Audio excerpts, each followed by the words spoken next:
wird halt die nächste Tour auf den 4. Termin in 2028 gebucht und es wird das nächste Tourplakat gemalt und es wird irgendwie die nächste Platte aufgenommen und alle machen halt irgendwie weiter, was natürlich toll ist.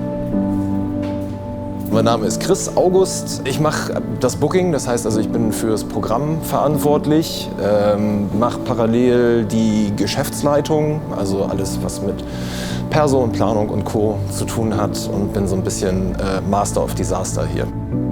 Angefangen vom so ganz privaten, einfach was Produktives zu tun haben, bis hin natürlich zu den Shows, den Bands, der Musik, unsere Gäste, das Hiersein, das Leben der Rock'n'Roll-Kultur, das fehlt natürlich unfassbar.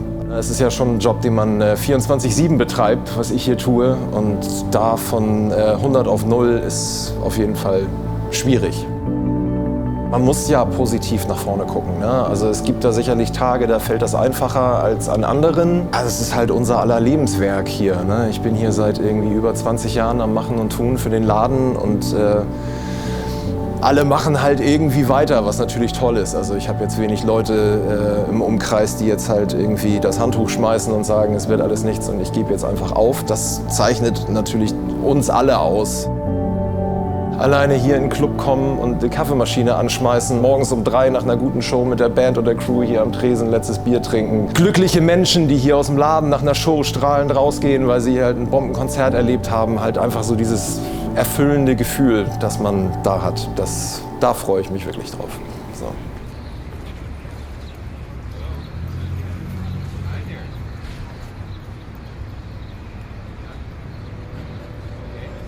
Mein Name ist Alexander Schröder. Ich bin der Inhaber von Redfeed Records und es gibt es seit ungefähr 20 Jahren, in erster Linie als Label und Verlag.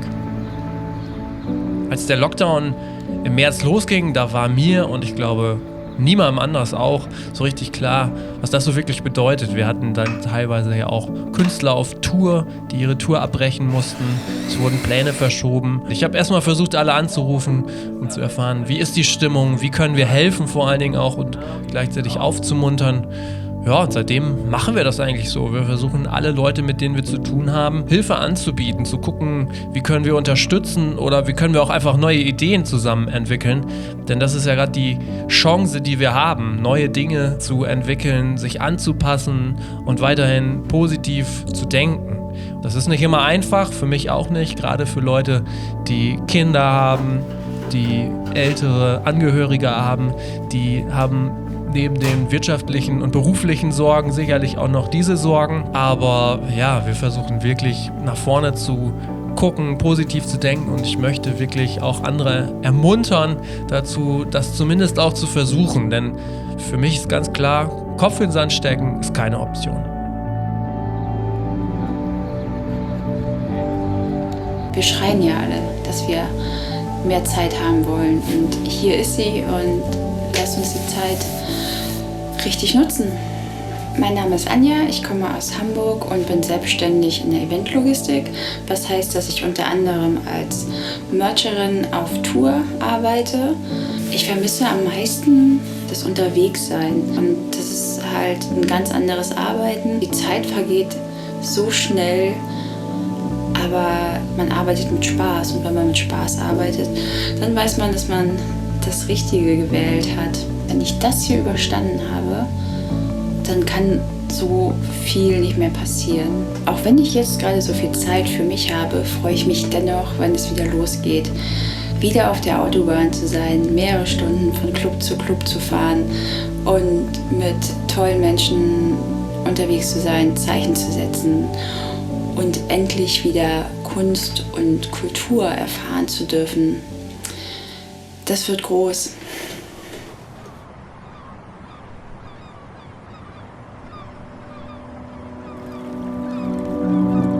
Ich hätte nie gedacht, dass es mal zum Wochenhighlight wird, seine Freunde zufällig im Supermarkt oder beim Spazierengehen zu treffen.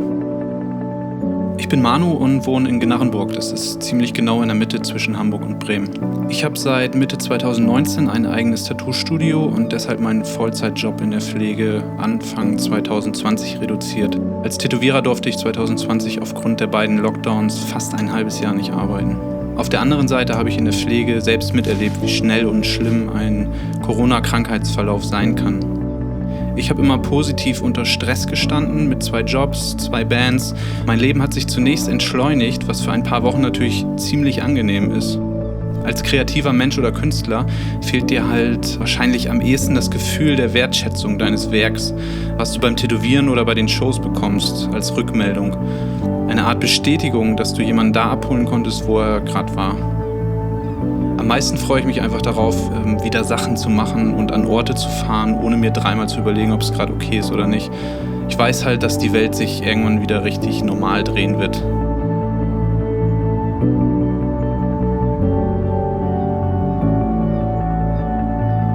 Hey, ich bin Thomas vom Atelier Dunkelfarben. Ich wohne und arbeite in Lüneburg. Ende 2019 habe ich mein eigenes kleines Tattoo-Atelier mit meiner Lebensgefährtin Elisabeth aufgemacht. Aufgrund der Corona-Pandemie in Deutschland mussten wir unseren Shop leider schon ein paar Monate nach der Öffnung wieder schließen. Seitdem hangeln wir uns von Lockdown zu Lockdown. Wir vermissen unsere Kunden, unsere Arbeit, unsere Kunst.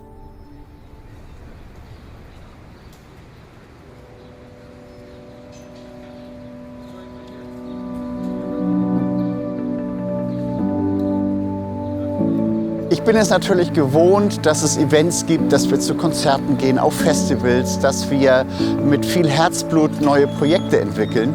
Und wir sind natürlich völlig ausgebremst worden durch die Pandemie und das war eine ziemlich schmerzhafte Erfahrung.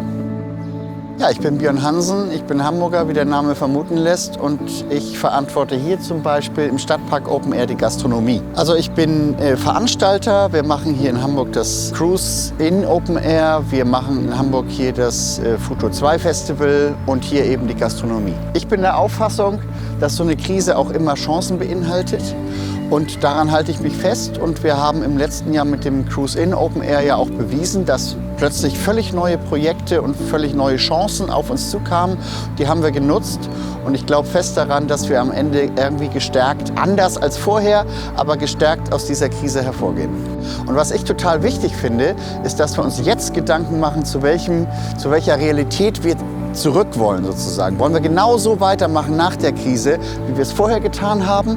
Oder nutzen wir jetzt die Zeit, um uns darüber Gedanken zu machen, wie das Ganze vielleicht ein bisschen nachhaltiger geht, ein bisschen fairer? Und das ist mein Appell an alle. Lasst uns jetzt drüber nachdenken und eine neue Realität entwickeln, wenn wir alle wieder ganz normal arbeiten und leben und feiern können. Am meisten freue ich mich darauf, wenn wir alle wieder in Clubs Konzerte genießen können, wenn wir auf Festivals ekstatische Wochenenden verbringen. Und wenn die Sonne scheint, so wie heute, dann sind wir wieder da, wo wir eigentlich hinwollen, glaube ich.